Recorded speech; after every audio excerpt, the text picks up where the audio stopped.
en Nazaret de Galilea, se escandalizaban de él, y él no hizo allí muchos milagros, a causa de la incredulidad de ellos.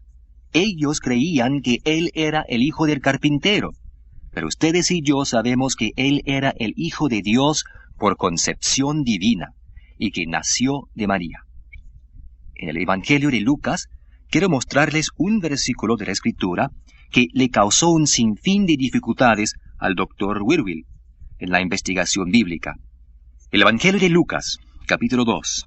Y aquí, en la palabra de Dios, hay un versículo de la Escritura que el doctor simplemente no pudo tratar durante años y años en su investigación, y buscó con tesón.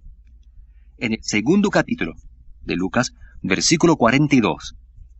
Y cuando tuvo 12 años, Jesús, subieron a Jerusalén, conforme a la costumbre de la fiesta. Esto le molestaba al doctor, porque él sabía que, según la ley judía actual, un muchacho se convertía en hombre y hacía el bar mitzvah cuando cumplía los 13 años. Pero aquí a Jesús lo llevaron al templo a hacer su bar mitzvah cuando tenía 12 años. No podía comprender por qué. Llegó a pensar que había un error en el texto. Seguramente debería decir 13 años en vez de 12. Buscó por todas partes, en cada texto griego crítico que pudo encontrar. Revisó todas las fuentes imaginables, porque estaba seguro que había un error en la palabra de Dios, pero nunca encontró tal error, pues todos los textos arameos y griegos tienen aquí la palabra 12 en vez de 13. Y cuando Jesús tuvo 12 años, sus padres lo llevaron a Jerusalén e hicieron conforme a la fiesta, cumpliendo su bar mitzvah. ¿Por qué 12 años? Y luego, un día, descubrió un documento, un texto antiguo, donde aprendió esto, que en la antigua ley judía, cuando un niño era concebido ilegítimamente, a ese hijo ilegítimo lo llevaban al templo cuando tenía 12 años en vez de los 13, para que todos supieran que era ilegítimo. Por eso llevaron a Jesús al templo cuando tenía 12 años en vez de a los 13 años de edad. Se sabe que ellos pensaban que él era ilegítimo porque eso mismo pensaba en Nazaret. Ellos creían que María estaba encinta con Jesús antes de casarse con José, que él era un hijo ilegítimo. Esto es lo que ellos pensaban de Jesús. Además, se sabe que esto es verdad por el Evangelio de Juan. Solo les daré las Escrituras, y ustedes podrán investigar esto más a fondo y a su gusto. Pero esta es una gran verdad en la palabra de Dios, y esto explica por qué él no hizo muchos milagros en su propio pueblo, a causa de la incredulidad de ellos. Ellos creían que él era ilegítimo, y que seguramente un niño nacido así no podría tener todos estos conocimientos y hacer tales maravillas, así que se escandalizaban de él. Pero, en el Evangelio de Juan, en el capítulo 8, Jesús está discutiendo con los escribas y los fariseos, y en el versículo 41, donde la conversación se enardece, ellos le dicen, «Nosotros no somos nacidos de fornicación». ¿Qué les parece? Nosotros no somos nacidos de fornicación. Eso fue lo que le dijeron a Jesús. La palabra fornicación no se usa en el texto original. Allí la palabra es adulterio. La palabra fornicación se usa actualmente porque al decir fornicación queremos decir relaciones sexuales ilegítimas, antes de casarse. Cuando utilizamos la palabra adulterio, queremos decir relaciones sexuales ilegítimas después de casados. Pero en la Biblia hay una sola palabra, y esa es la palabra adulterio. Y estos judíos acusaron a Jesús y le dijeron, «Nosotros no somos nacidos de fornicación», como para decir, «pero tú sí». Por eso trajeron a Jesús al templo a los 12 años de edad. Por eso Jesús no pudo hacer muchos milagros allí, a causa de la incredulidad de ellos. Ellos creían que era un hijo ilegítimo, creían que él no era nadie. Él salió de Nazaret ilegítimamente. Es por esto que no pudo hacerlo. Dígame, cualquiera de ustedes, dígame lo que usted cree de Jesús y podré decirle cuán lejos va a llegar. Si usted cree que fue un hijo bastardo, si cree que fue falso, nunca hará conexión con los recursos para la vida abundante, porque usted estará lleno de incredulidad. y la incredulidad siempre está del lado negativo. El temor que resulta en la incredulidad se debe a la enseñanza errónea o a la ignorancia. Todo temor que resulta en incredulidad se debe a la enseñanza errónea o se debe a la ignorancia. Todo el temor que ustedes y yo tengamos en nuestras vidas se debe a una u otra de estas dos cosas: enseñanza errónea o ignorancia. La enseñanza errónea puede ser corregida por la enseñanza correcta. Si se me ha enseñado erróneamente y estoy lleno de miedo, puedo vencer a ese miedo si solo alguien me enseña correctamente. La enseñanza errónea puede ser corregida por enseñanza correcta, mientras que la ignorancia puede ser corregida o vencida por medio de la instrucción. Si alguien está lleno de miedo porque es ignorante con respecto a alguna materia o algún aspecto de la vida, puede vencer esa ignorancia por medio de la enseñanza o la instrucción correcta. Por ejemplo, un niño está lleno de miedo. Se despierta en medio de la noche dando gritos desaforados porque tiene miedo de dormir en la oscuridad. Así que usted le deja la luz encendida toda la noche en su habitación o en el pasillo. ¿Saben por qué ese niño está tan lleno de miedo? Porque le han enseñado mal, le han instruido erróneamente. Por ejemplo, quizás usted asustó al niño o a la niña, diciéndole que si no se portaba bien, usted le encerraría en el cuarto y se lo llevaría el coco, o como algunos dicen el cuco, o el viejo del saco. Bueno, este niño está lleno de miedo a causa de la enseñanza errónea. Pero supongamos que usted es adulto y le tiene miedo al coco en el cuarto oscuro. Usted tiene miedo a ese coco, al viejo del saco. Eso es ignorancia. ¿Saben por qué? Porque usted ha estado en ese cuarto oscuro, ya ha estado allí y nadie jamás le ha atacado, ¿verdad? Nadie le ha agarrado en ese cuarto. Así que para un adulto eso es ignorancia, pero para un niño es enseñanza errónea. La enseñanza errónea puede corregirse con la enseñanza correcta. Los temores siempre encierran, siempre esclavizan y siempre nos derrotan, pues donde y cuando tenemos miedo no podemos actuar positivamente, con creencia, según las promesas de la maravillosa e incomparable palabra de Dios. Donde y cuando tenemos fe, no tendremos miedo. Y donde tenemos miedo, no tendremos fe y creencia. Esta clase sobre la investigación bíblica, sobre cómo hacer conexión con los recursos para la vida en abundancia, en cuanto a poder para la vida abundante, esta clase sobre la palabra de Dios es la voluntad de Dios, debería capacitarnos a llenarnos del poder del Espíritu Santo y producir las manifestaciones del Espíritu. Esta clase sobre poder para la vida abundante debería capacitarnos para llegar al punto como un grupo de tener la fe y la creencia manifestadas en nuestras vidas cotidianas de acuerdo con la palabra de Dios y las promesas de Dios. Creer la palabra de Dios nos dará certeza en medio de la incertidumbre de nuestros tiempos. La palabra de Dios nos dará una roca firme en el mar de las especulaciones en nuestros días y en nuestros tiempos. Y la palabra de Dios será una ancla segura en el inmenso océano de dudas que nos rodea. Es en esta palabra de Dios correctamente dividida y correctamente entendida donde obtenemos las promesas de Dios, sabiendo qué está disponible, sabiendo cómo recibirlo, sabiendo qué hacer con ello después que lo tenemos, y eso es lo que echa fuera el temor de la vida de un hombre, porque está lleno del poder de Dios. Dios desea que sus hijos y su iglesia sean prudentes, sabios. Si miran en Mateo, capítulo 10, y en el versículo 16, hallarán este maravilloso relato.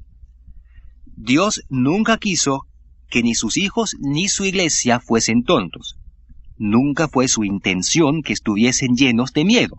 Él quiso que ellos fuesen valientes y llenos de fe, llenos de poder, llenos de todo lo que es positivo. Mateo 10, versículo 16.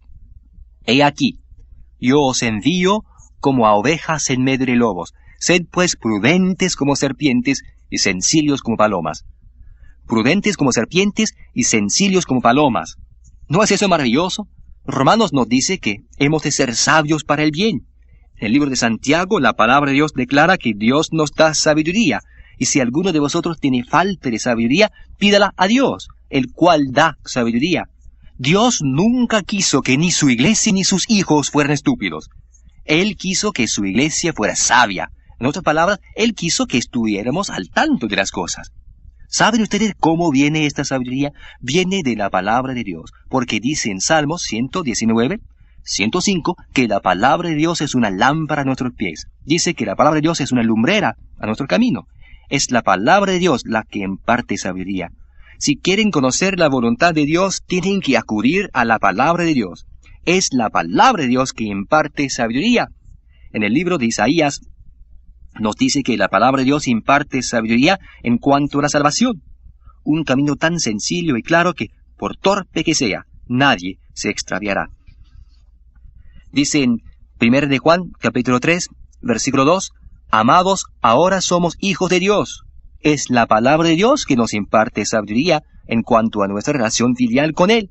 En 2 Corintios capítulo 2 nos habla de las maquinaciones de Satanás, donde dice que no ignoramos las maquinaciones de Satanás.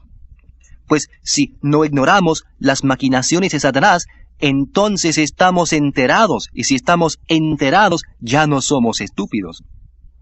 También en el Evangelio de Juan, dice que la palabra de Dios imparte sabiduría en cuanto a la vida futura, al retorno de Cristo, al cielo, todas estas cosas. La palabra de Dios habla de todo esto. Bueno, si la palabra de Dios nos dice todo esto, entonces ya no somos estúpidos si creemos la palabra de Dios.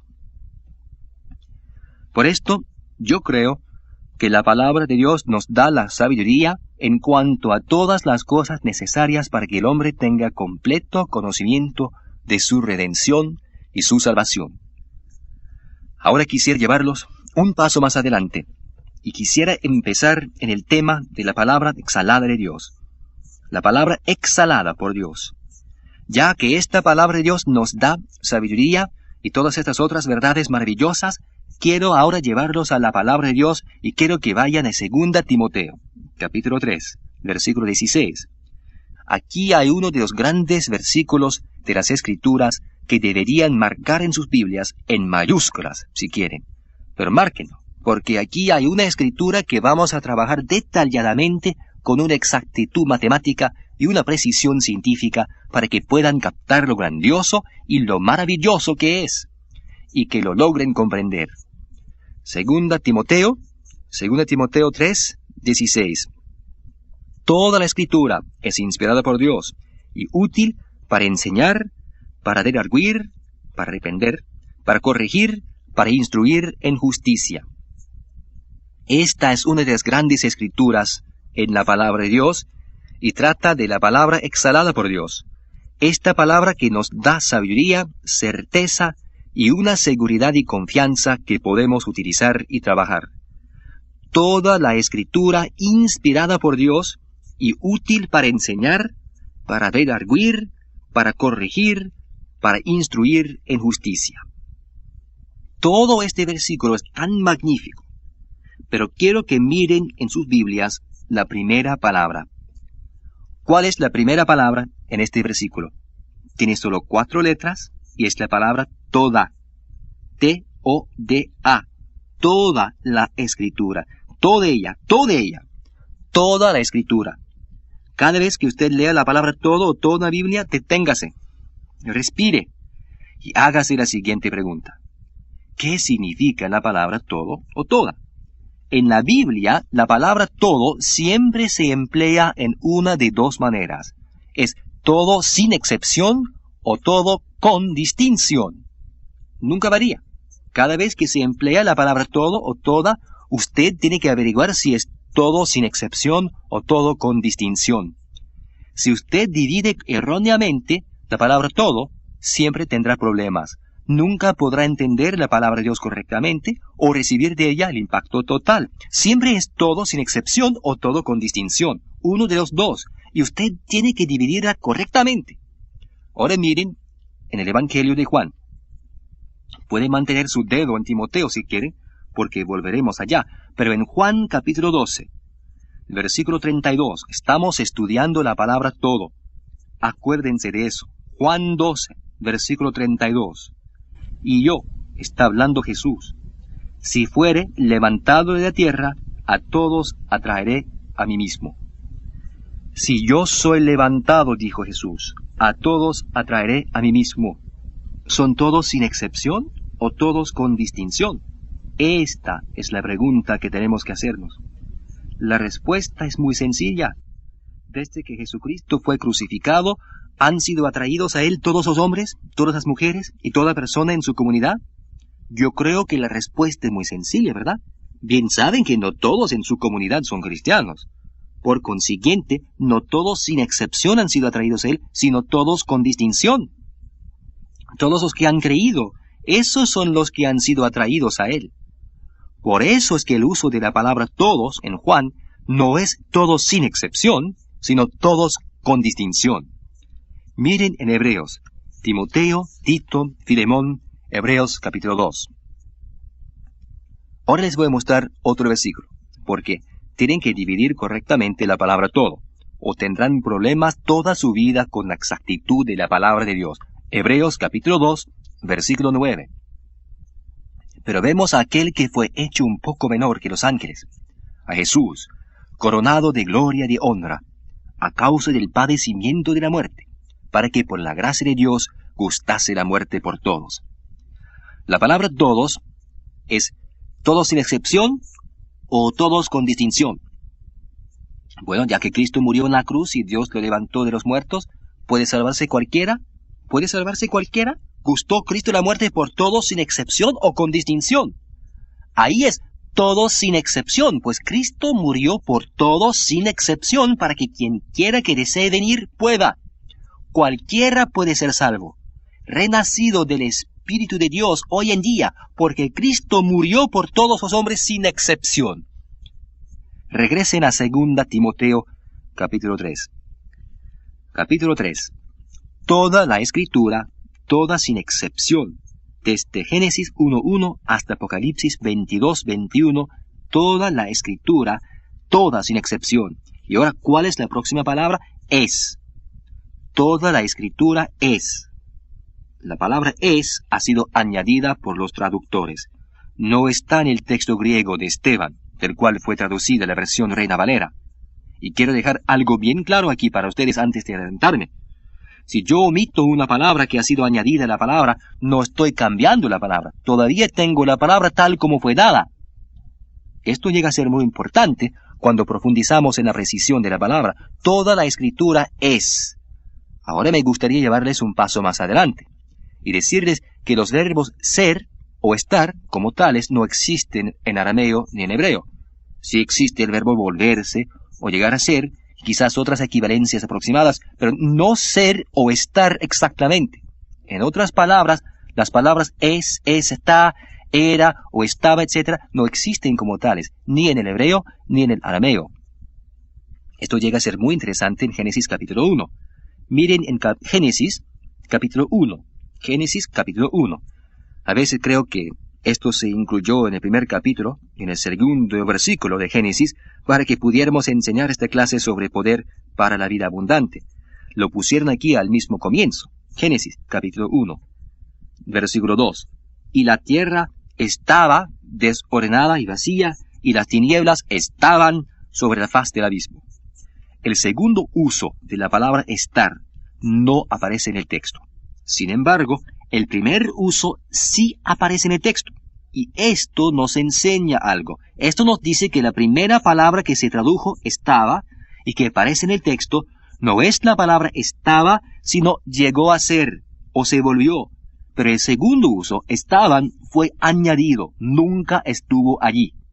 Entonces, el versículo 2 literalmente dice, y la tierra se volvió desordenada y vacía, y las tinieblas sobre la faz del abismo. Se volvió desordenada y vacía. Dios no la creó así, no estaba así. Si usted deja la palabra estaba en su lugar y la tierra estaba desordenada, parece decir que Dios la creó de esa manera. No, Dios no la creó así, se volvió así. ¿Saben cómo yo sé eso? Isaías lo dice. Miren en Isaías. Isaías, capítulo 45. Isaías, Jeremías. Isaías 45, versículo 18. Porque así dijo Jehová, que creó los cielos. Él es Dios, Él que formó la tierra, Él que la hizo y la compuso. No la creó en vano. La palabra desordenada, en Génesis 1:2, es la misma palabra que se usa aquí en Isaías 45:18 cuando dice en vano. Las palabras hebreas son tohu bohu. Él no la creó tohu bohu, desordenada y vacía, se volvió así. Las palabras ser y estar como tales no existen ni en arameo ni en hebreo. Ahora regresen a 2 Timoteo. Toda la escritura es inspirada por Dios. Fíjense en esto. Toda la escritura es inspirada por Dios. Estas 3 palabras, inspirada por Dios, traducen una sola palabra en el texto griego, crítico, y es la palabra theopneustos. Esta es una palabra compuesta. Theo y pneustos. Esta palabra se traduce al español con 3 palabras en la versión Reina Valera, inspirada por Dios. Pero en los textos originales en griego, nuevamente es una sola palabra, theopneustos. Y separada, la palabra theo es Dios y pneustos es respirada o exhalada. A propósito, esta palabra pneustos se relaciona con la palabra que investigaremos más adelante en el campo del Espíritu Santo. La palabra para espíritu es pneuma. Esta palabra theopneustos literalmente significa exhalada por Dios, respirada de Dios. Toda la escritura es inspirada por Dios, toda la escritura es theopneustos, toda la escritura es exhalada por Dios, exhalada por Dios. Cuando se estudia esta palabra de Dios y se llega a la gran verdad que ella revela, comienza a encajar y a profundizarse. Estamos estudiando aquí una de las escrituras fundamentales en la palabra de Dios, donde dice toda la escritura, toda ella desde Génesis hasta Apocalipsis, sin ninguna excepción, toda ella exhalada por Dios. Ahora me gustaría hacerles una pregunta. ¿Exhala Dios? ¿Respira? Ustedes respiran y yo respiro, pero ¿lo hace Dios? No, no lo hace. ¿Y saben por qué? Porque Dios es espíritu, y un espíritu no tiene ni parecer ni hermosura. Miren en el Evangelio de Juan, Mateo, Marcos, Lucas, Juan capítulo 4, versículo 24. Dios es espíritu. Juan 4:24. Dios es espíritu. Dios es espíritu. Además, la palabra de Dios dice que un espíritu no tiene parecer. No se parece a alguien con 10 tentáculos y una olla sobre la cabeza, una sartén con radios. No. Dios no tiene parecer. Dios es espíritu.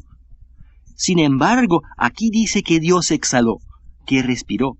Ahora tendremos que indagar exactamente qué significa cuando dice que Dios, quien es espíritu, que Dios respira. ¿Qué significa esto? ¿Qué quiere decir?